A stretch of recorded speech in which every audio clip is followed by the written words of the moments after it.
खबरता तक पर दिखाई जाने वाली सुपरहिट फिल्मों की कहानियों की श्रृंखला में आज मैं जिस फिल्म की कहानी लेकर आपके समक्ष उपस्थित हुआ हूँ वह फिल्म है मिस्टर इंडिया। बॉलीवुड में कई फिल्में बड़ी मजबूरी में बनाई जाती हैं, लेकिन जब ये रुपहले पर्दे पर आती हैं तो तहलका मच जाता है। निर्माता निर्देशकों की जमकर कमाई होती है और दर्शकों का भरपूर मनोरंजन होता है। ऐसी ही फिल्म है मिस्टर इंडिया, जो 1987 ईस्वी में रुपहले पर्दे पर आई थी और उसने धूम मचा दी थी। इस फिल्म के निर्माता बोनी कपूर और निर्देशक शेखर कपूर हैं और इस फिल्म की मुख्य भूमिका निभाई थी श्रीदेवी और अनिल कपूर ने। इसके अलावा इस फिल्म में खलनायक की भूमिका में थे तब के प्रसिद्ध खलनायक अमरीश पुरी और सहायक की भूमिका में अपनी कला से इस फिल्म के अभिनय में एक जान डाल देने का प्रयास किया था अशोक कुमार और अन्नू कपूर ने। इस फिल्म का डायलॉग मोगैम्बो खुश हुआ अपने समय में काफ़ी लोकप्रिय हुआ था और यह फिल्म कई श्रुति मधुर गाने के लिए भी जानी जाती है।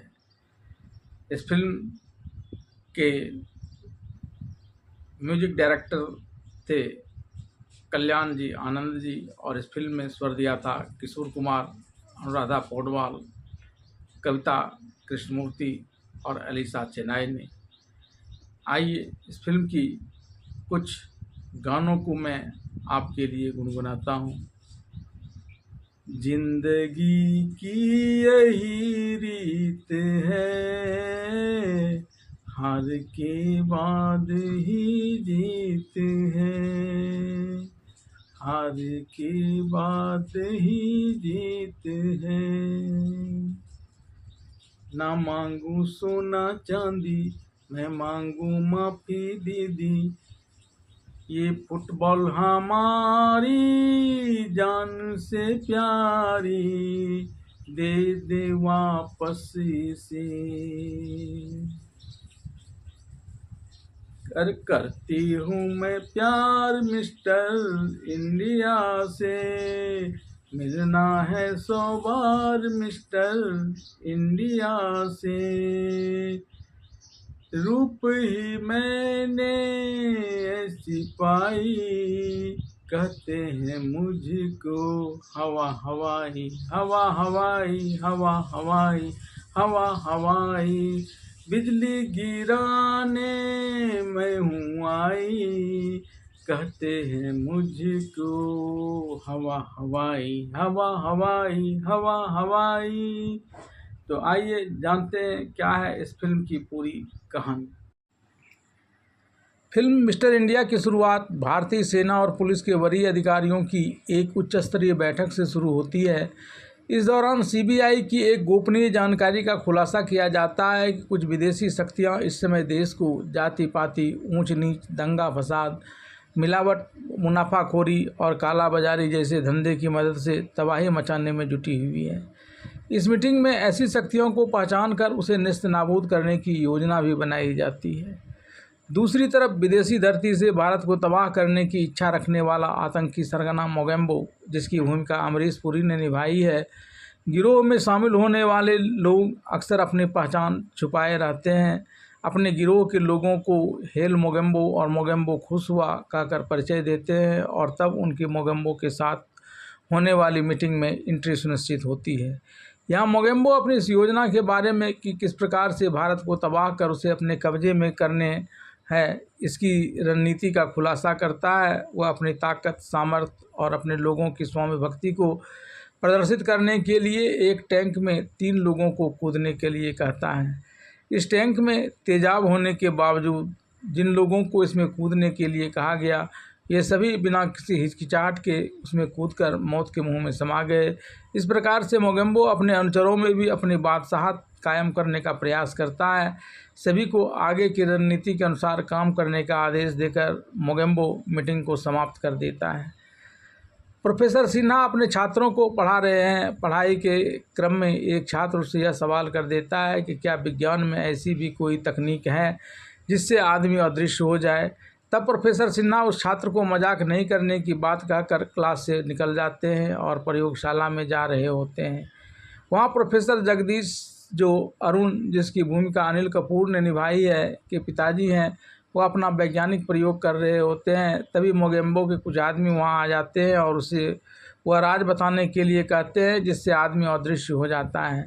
इसके लिए वह प्रोफेसर जगदीश को तरह तरह से प्रताड़ित करते हैं, प्रलोभन देते हैं, लेकिन प्रोफेसर जगदीश फिर भी इस बारे में कुछ नहीं बताते हैं। यहाँ तक कि प्रोफेसर जगदीश को प्रलोभन देने या उसके दोस्त प्रोफेसर सिन्हा द्वारा इसे बता देने की बात कहने पर भी प्रोफेसर जगदीश इस राज को राज ही बनाए रखने का प्रयास करते हैं, तो अपराधी उसे गोली मारकर वहां से फरार हो जाता है। प्रोफेसर सिन्हा इसे देख प्रयोगशाला बंद कर पीछे से ही भागकर अपने कक्ष में बैठ जाते हैं। तभी वहां वह छात्र आ जाता है और अपनी धृष्टता के लिए माफ़ी मांगता है। इस पर प्रोफेसर सिन्हा कहते हैं कि तुमने कोई धृष्टता वाली काम नहीं की है। इस प्रकार का आविष्कार प्रोफेसर जगदीश पहले ही कर चुके हैं और यह बताने की जिम्मेवारी भी उन्हीं की है, इसलिए मैंने तुम्हें कुछ नहीं बताया।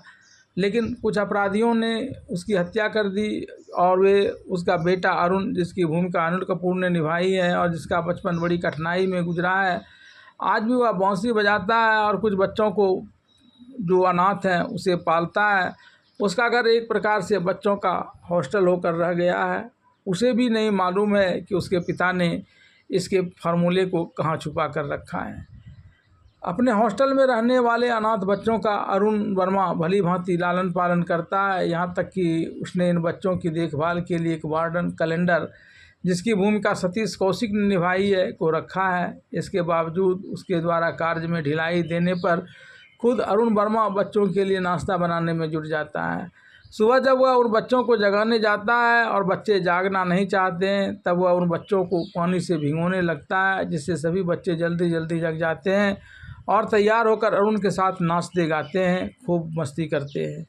नियमित कमाई नहीं होने के वजह से बच्चों की खान पान की व्यवस्था के लिए राशन लेने का काम अरुण को उधार में करना पड़ता है।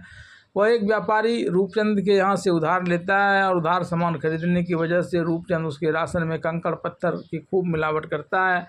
लेकिन अरुण की मजबूरी है कि वह बार बार यह कहते हुए कि अगली बार पूरी पेमेंट कर दूंगा, कभी पूरी पेमेंट नहीं कर पाता है और उसके यहाँ से ही ऐसे ही कंकड़ युक्त राशन लेने के लिए मजबूर हो जाता है। अरुण जिस मकान में बच्चों के संग रहता है, उस मकान पर मोगम्बो को एक खास तेजा की नज़र पड़ती है। उसका मानना है कि इस मकान के समुद्र के किनारे होने के कारण मोगम्बो को हथियार की खरीद बिक्री और उसके तस्करी के उद्देश्य से यह जगह काफ़ी बढ़िया होगा। तेजा के ऐसा कहने पर उसका एक साथी कहता है कि इसमें परेशानी की कोई बात नहीं, यह काम तो चुटकी में हो जाएगा, क्योंकि उसका एक गुर्गा इधर भी रहता है। तब सेठ गोपीचंद के यहाँ जाता है, जो तेजा को बताता है कि यह काम आसानी से हो जाएगा, क्योंकि यह मकान उसके दोस्त मानिक चंद्र का है। मानिक चंद्र और गोपीचंद दोनों अरुण के पास जाकर मकान खाली करने के लिए कहते हैं। इस पर अरुण कहता है कि वह तो बरसों से यहाँ रह रहा है, वह क्यों इस मकान को खाली करेगा। तब मानिक चंद्र कहता है कि तुम समय पर पैसा तो नहीं चुकाते हो, जितना पैसा बकाया हो गया है वो पैसा बकाया दो या नहीं तो मकान खाली करो। और फिर वैसा कहकर वह वहाँ से चला जाता है।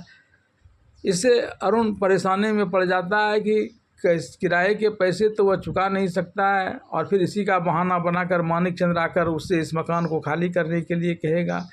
इस बात की जानकारी जब कैलेंडर को होती है तो वह एक आइडिया बताता है कि वह मकान के ऊपरी हिस्से को अरुण किराए पर लगा दे। अपने मकान के ऊपरी हिस्से को किराए पर लगाने का इश्तेहार देने के लिए अरुण वर्मा एक अखबार के दफ्तर में जाता है। यहाँ उसकी मुलाकात सीमा सोनी, जिसकी भूमिका श्रीदेवी ने निभाई है, उससे होती है। सीमा को उसके एडिटर मिस्टर गटांडे, जिसकी भूमिका अन्नू कपूर ने निभाई है, एक क्रिमिनल का इंटरव्यू लेने का काम सौंपा है। सीमा इंटरव्यू कक्ष में बैठी उस अपराधी के आने का इंतज़ार कर रही होती है। तभी अखबार के दफ्तर में अरुण वर्मा पहुंचता है और वह इंटरव्यू कक्ष में बैठी सीमा के पास चला जाता है। सीमा उसे 25 वर्ष की उम्र में 50 वर्ष जेल जाने वाला अपराधी समझ बैठती है और उसे लेकर अरुण से भी सवाल जवाब करती है। इस सवाल के जवाब में जब सीमा उससे जेल जाने को लेकर सवाल करती है तब वह चौंक जाता है। वह सीमा को बताता है कि वह तो एक बार भी जेल नहीं गया है। इस पर सीमा अरुण से यह सवाल करती है कि जब वह अपराधी नहीं है तो फिर क्यों वह इस कमरे में है। इस पर अरुण कहता है कि आप भी तो इस कमरे में हैं, आप भी तो अपराधी नहीं हैं। इस कमरे में आने वाला हर कोई अपराधी तो नहीं हो जाता है। इसके बाद अरुण बताता है कि दरअसल वह इस एक अखबार के दफ्तर में अपना मकान किराए पर लगाने के लिए एक इश्तेहार छपवाने आया था। मकान के इश्तेहार की बात सुन सीमा उस मकान को लेने की इच्छा प्रकट करती है, लेकिन वह अरुण से सवाल करती है क्या उसकी शादी हो चुकी है। तब अरुण शादीशुदा नहीं होने की बात करता है। इस पर जब सीमा उसके बच्चे को लेकर सवाल करते हुए उसे बच्चे अच्छे नहीं लगने की बात करती है तब वह कहता है कि जब उसकी शादी ही नहीं हुई है तो उसके बच्चे कहाँ से आएंगे। इसके बाद वह अरुण को 500 रुपये एडवांस देती है। हालांकि अरुण वर्मा उसे कमरा देख लेने की बात करते हुए कमरे की खासियत बताती है कि मकान के आगे एक बालकनी है, बालकनी के आगे एक गार्डन है, गार्डन के आगे सी बीच है। तो वह उसके ही बातों पर विश्वास कर कमरा लेने पर राज़ी हो जाती है। इसके बाद जब सारा सामान देकर वह वहाँ रहने के लिए आती है तो उसके आने से पहले ही अरुण वर्मा अपने सारे बच्चों को वहीं कहीं छुप जाने के लिए कहता है। पहले सीमा नीचे वाले कमरे में जहाँ बच्चे छुपे होते हैं वहाँ आती है, लेकिन बच्चे उस पर अपनी मौजूदगी जरा सा भी प्रकट नहीं होने देते।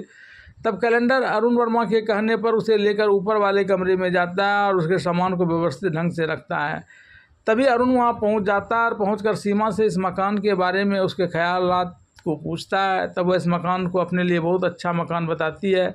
इसके बाद अरुण के सामने अब एक यक्ष प्रश्न यह है कि वह बच्चे को किस प्रकार से सीमा के सम्मुख करे, क्योंकि उसे इस बात का डर है बच्चों को देखकर कहीं मकान में रहने से ही सीमा इनकार न कर दे।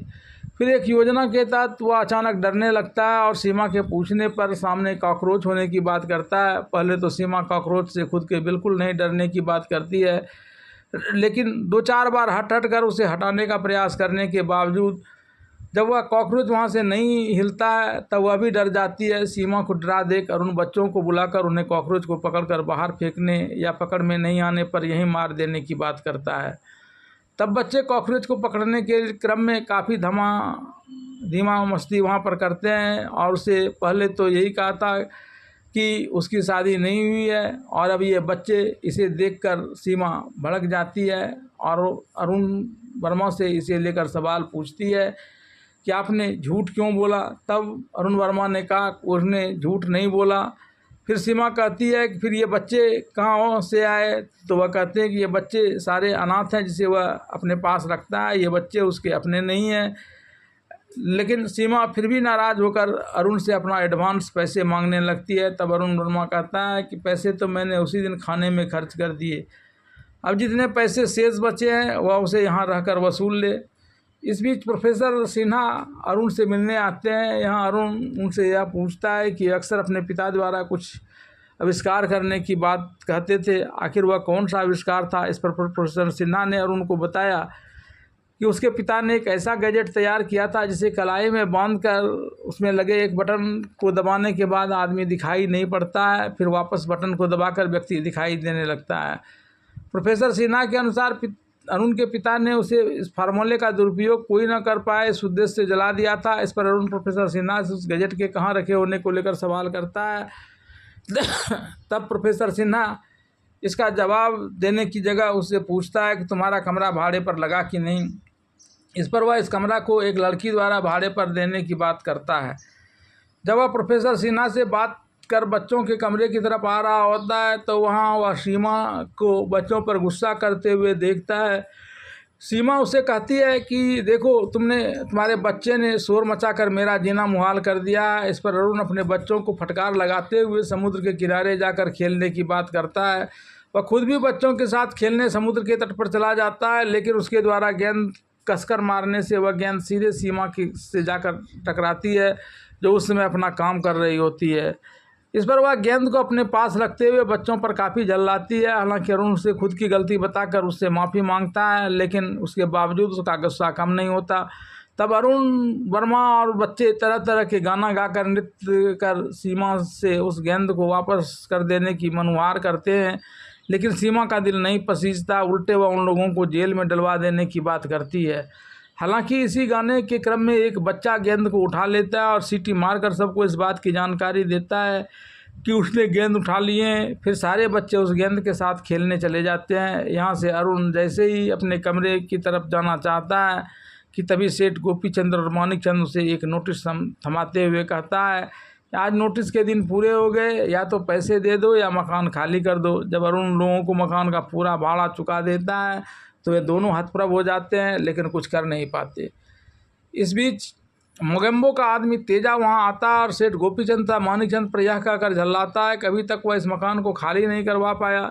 इसके बाद सुखीचंद के दुकान में अनाज देना बंद करने की धमकी देता है। तब सुखीचंद 4-5 दिन का वक्त और देने की मांग करता है। अरुण पर दबाव बनाने के उद्देश्य से सेठ गोपीचंद ने कैलेंडर को अनाज देने से मना कर दिया और वहां जाकर बच्चों को कैलेंडर के विरुद्ध नारा लगाने के लिए भड़का दिया। बच्चे खाना देने की जिद करने लगे और नहीं देने पर नारा लगाने लगे। तब कैलेंडर ने उन बच्चों में से एक बच्चे को स्टॉक दिखा दिया कि यहाँ कुछ नहीं है, क्योंकि गोपीचंद ने अनाज देने से मना कर दिया है। तब वह बच्ची वहाँ से आकर अन्य बच्चों को यह समझाती है कि अरुण भैया नहीं है और सेठ गोपीचंद ने अनाज देना बंद कर दिया है। ऐसे में जब तक अरुण भैया नहीं आ जाते हैं तब तक अगर वह एक दिन के लिए भूखा रह जाएगा तो मर नहीं जाएगा। बच्चे उसकी बात मान लेते हैं। तभी वहाँ अरुण वर्मा आ जाता है और बच्चों सा कैलेंडर से कहता है कि आज ही उसे ट्यूशन के रुपये मिले हैं, वह जल्दी ही अनाज लेकर आता है। इसके बाद जब वह गोपीचंद की दुकान पर जाता है तो गोपीचंद उसे पुराना उधार चुकाने की बात करता है। इस पर अरुण पुराना सारा बकाया चुका देता है, लेकिन बकाया के पैसे लेने के बाद भी वह यह कहकर अनाज नहीं देता है कि वह और उधार नहीं चढ़ाएगा। इस सिलसिले में जब वह बच्चों को सुअर कहकर संबोधित करता है तो अरुण वर्मा सेठ गोपीचंद से भिड़ जाता है और फिर वापस वहाँ से यह सोचते हुए घर आता है कि इन बच्चों के खाना की व्यवस्था किस प्रकार से हो पाएगा। अरुण को उदास देख बच्चों ने खाना मांगना तो छोड़ ही दिया। साथ ही जिंदगी की नई रीत है, हार के बाद ही जीत है, गाना जो कभी अरुण बच्चों का हौसला बढ़ाने के लिए गाया करता था, उसे गाकर उसका हौसला बढ़ाते हुए वापस घर में ले आता है। खाना के अभाव में बच्चे और अरुण निस्तेज पड़ जाते हैं। तब बच्चों का शोरगुल नहीं सुनकर सीमा के मन में बच्चों के प्रति प्रेम उमड़ता है और वह बच्चों के निस्तेज होने के पीछे की कहानी जानने के लिए कैलेंडर के पास जाती है और बच्चों के शोरगुल नहीं मचाने को लेकर सवाल करती है। तब कैलेंडर उसे बताता है कि 2 दिन से भूखे पड़े बच्चे निस्तेज नहीं होंगे तो क्या शोर मचाएंगे। फिर वह वहाँ से बच्चों के कक्ष में जाती है तो बच्चों को निस्तेज पड़ा देखती है। इसके बाद वह ढेर सारा खाने का सामान खरीद कर लाती है और बच्चों के टेबल पर रख कर खुद बड़ी भूख लगने की बात कर बच्चों को भूख को भड़काती है ताकि बच्चे उसके पास खाना मांगने आएँ, लेकिन बच्चे उसके पास खाना मांगने नहीं आते। यहाँ तक कि जब वह बच्चों को खाना देने का प्रयास कर रही होती है तो भी बच्चे उससे लेने से इनकार कर देते हैं। तब अरुण वर्मा उसमें से एक बच्ची को इशारा करता है और वह सारे बच्चों के बीच में खाना को बांटती है। तब सीमा कैलेंडर से सभी के लिए खाना लगाने की बात करते हुए ऊपर के कमरे में जाने लगती है। ऊपर के कमरे में जाने के क्रम में जीने के पास उसकी मुलाकात अरुण वर्मा से होती है और वह उस पर यह कहकर तंग कसती है कि एक बालकनी, सामने में गार्डन और सी बीच, फिर ढेर सारे बच्चे। मुंबई के इस मकान को खाली नहीं करा पाने को लेकर मोगेम्बो अपने गैंग के लोगों पर बहुत खपा है और उसके लिए वह डांट फटकार लगा रहा होता है। तभी उसके कुछ लोग कुछ ही देर में उसे मकान खाली करा लेने की बात करता है। तब मोगेम्बो खुश होकर अपने प्रसन्नता जाहिर करता है। इसके बाद अपराधी अरुण वर्मा के मकान पर जाकर बच्चों के सामने अरुण वर्मा की जमकर पिटाई करता है। मकान खाली करने और नहीं तो इससे भारी परिणाम भुगतने की बात करते हुए अपराधी वहां से चला जाता है। एक दिन इसमें से एक बच्चा प्रोफेसर सिन्हा को इस बात की जानकारी देने जाता है। तब प्रोफेसर सिन्हा उस बच्चा के माध्यम से अरुण को खबर भिजवाता है कि वह अरुण से मिलकर उसे कुछ महत्वपूर्ण बात बताने आ रहे हैं। बच्चों के जाने के बाद प्रोफेसर सिंह भी अरुण से मिलने के लिए आ रहे होते हैं। तभी बीच में मोगेम्बो गैंग का एक अपराधी की नज़र उस पर पड़ जाती है और वह उसे पहचान लेता है। वह ड्राइवर से गाड़ी बैक करने के लिए कहता है ताकि वह प्रोफेसर सिन्हा का अपहरण कर सके, लेकिन जैसे ही वह गाड़ी बैक करने लगता है प्रोफेसर सिन्हा को अपने ऊपर खतरा होने की आशंका हो जाती है और वह वहाँ से दूर जाकर छिप जाता है और वहीं से अरुण के नाम एक पत्र लिखता है। इस पत्र में उसके पिता के द्वारा बनाए गए गजट के छिपे होने की जगह और उसके उपयोग के तरीके का वर्णन है। अरुण वर्मा उसे पढ़कर पूरी तरह से उसके उपयोग करने की विधि जान लेता है। सीमा जब एक दिन एडिटर गोटंडे के कक्ष में जाती है और एक फ़ोन कॉल करना चाहते हैं तो गोटंडे उसे फ़ोन से तरह तरह के संपर्क होने की बात करता है। जब सीमा एक नंबर डायल करती है तो दूसरी तरफ से उसे मोगम्बो के ग्रुप के कुछ अपराधियों के बीच चरस, अफीम, गांजा और हथियार के स्मगलिंग की जानकारी मिलती है। साथ ही उसे इस बात की भी जानकारी मिलती है कि उस रात वहाँ एक नाच गाने का कार्यक्रम है जिसमें हवा हवाई को गाना गाना है और नाचना है।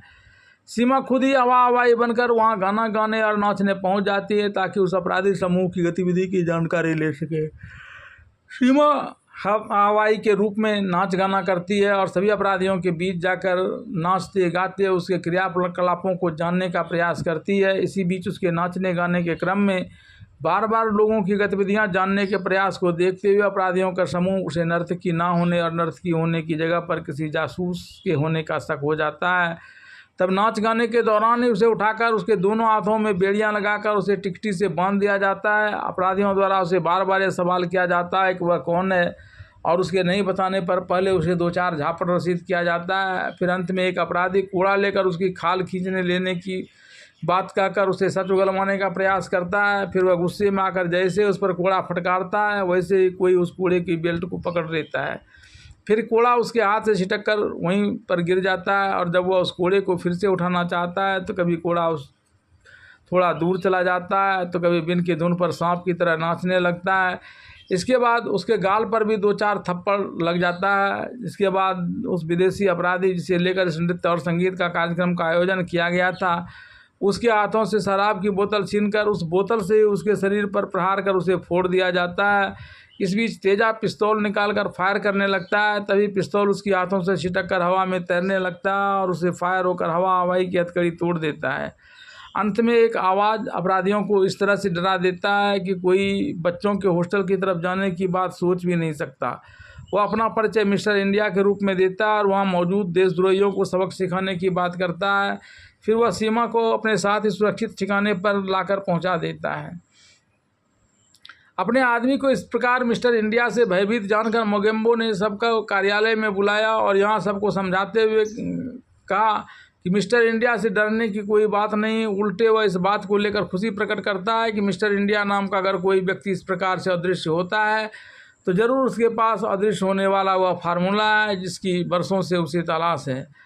अब वह मिस्टर इंडिया से आसानी से इसे ले लेगा। दूसरी तरफ सीमा अपने ऑफिस में जाकर अदृश्य रहने वाले मिस्टर इंडिया का इंटरव्यू छापना चाहती है लेकिन उसका संपादक मिस्टर गोटांडे उसे इसकी अनुमति नहीं देता है। वह उसका दिमाग खराब होने की बात कहकर उसे काम से भी छुट्टी कर देता है। कार्यालय से लौटकर सीमा बच्चों के साथ समुद्र तट पर जाती है। बच्चे उससे पूछते हैं कि उसे समुद्र तट पर क्यों लाया गया है। तब वह कहती है कि आज यहाँ मिस्टर इंडिया आने वाला है। तभी अरुण वहाँ आता दिखाई पड़ता है। इस पर सीमा उससे मिस्टर इंडिया की प्रशंसा करती है। जब अरुण उसके अदृश्य रहने को लेकर उसका मजाक उड़ाता है तब वह कहती है कि उससे इसे जलन हो रही है। फिर वह एक गाना पर नाच नाच कर मिस्टर इंडिया के साथ अपने प्रेम की बातों को बताती है।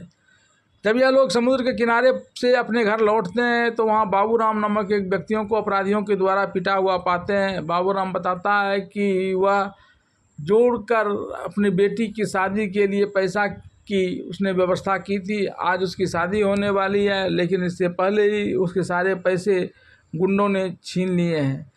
इस पर अरुण वर्मा उसे चिंता नहीं करने और शाम तक कुछ व्यवस्था होने की बात करता है। सीमा कहती है कि शाम तक में तुम क्या कर लोगे, मैं अभी जा रही हूँ बदमाशों के अड्डे पर और उसे छीन कर इसे पैसे लाकर दे दूँगा। तभी एक बच्चा भी उसके साथ जाने के लिए तैयार होता है और दोनों एक मैजिशियन का रूप धारण कर वहाँ पहुँच जाते हैं।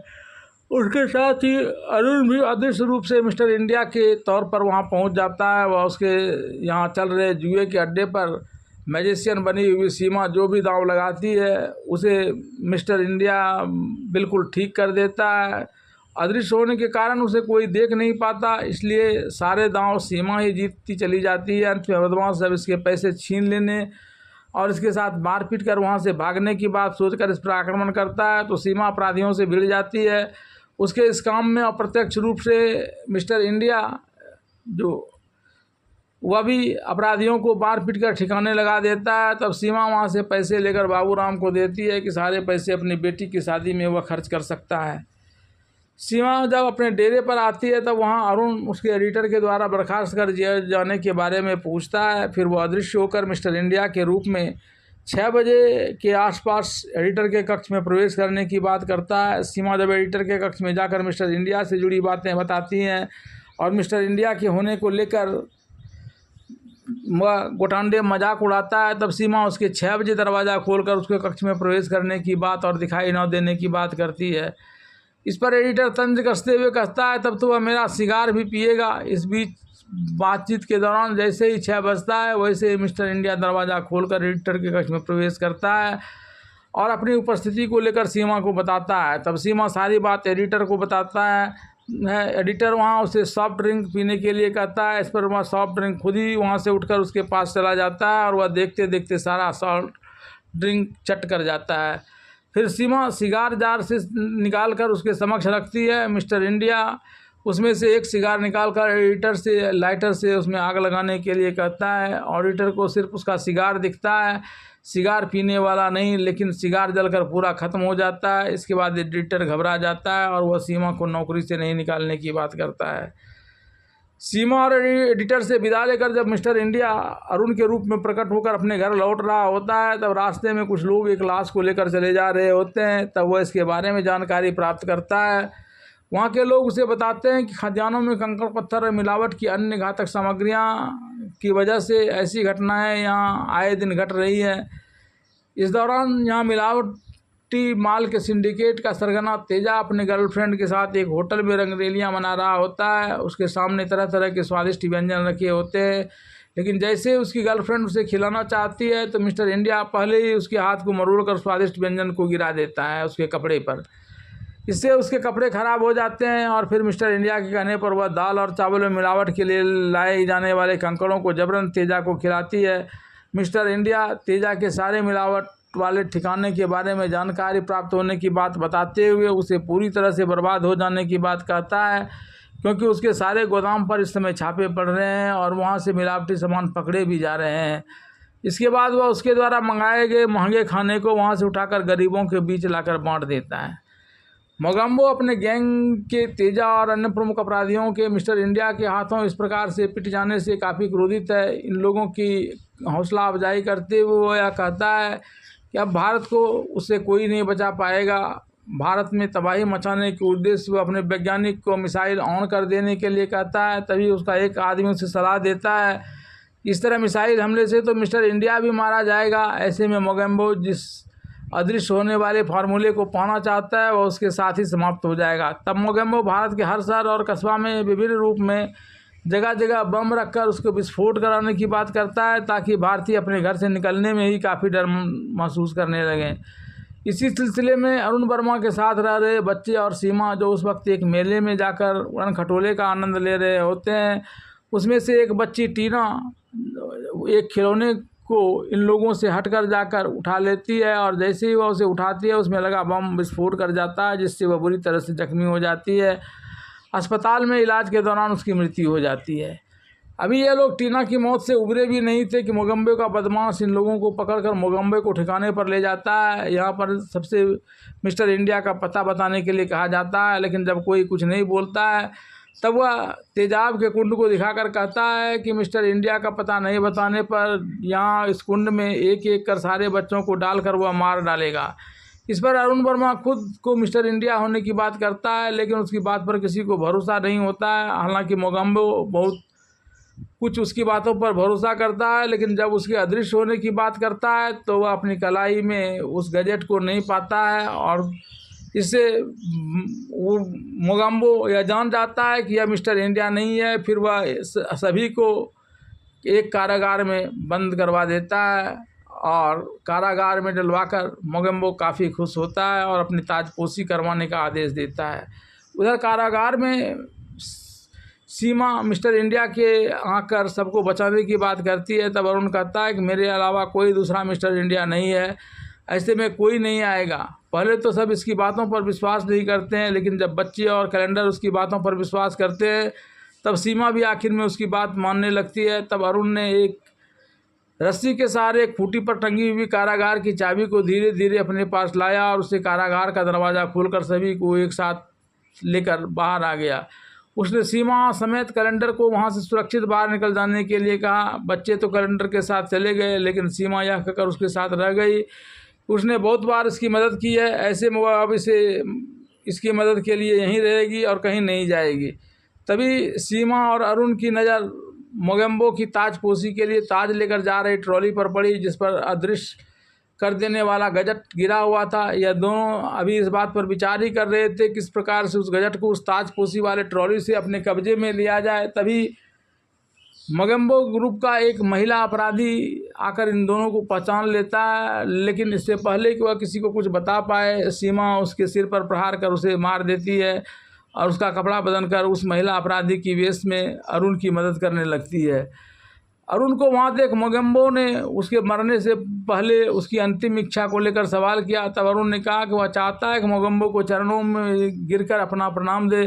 इसे सुनकर मोगेम्बो बहुत खुश हुआ, लेकिन अरुण जब उसकी पैरों पर गिरा हुआ था तब बड़ी चालाकी से उसने ताजपोशी में लाई गई ट्रॉली में रखे उस अदृश्य करने वाले गजट को उठा लिया और अदृश्य हो गया।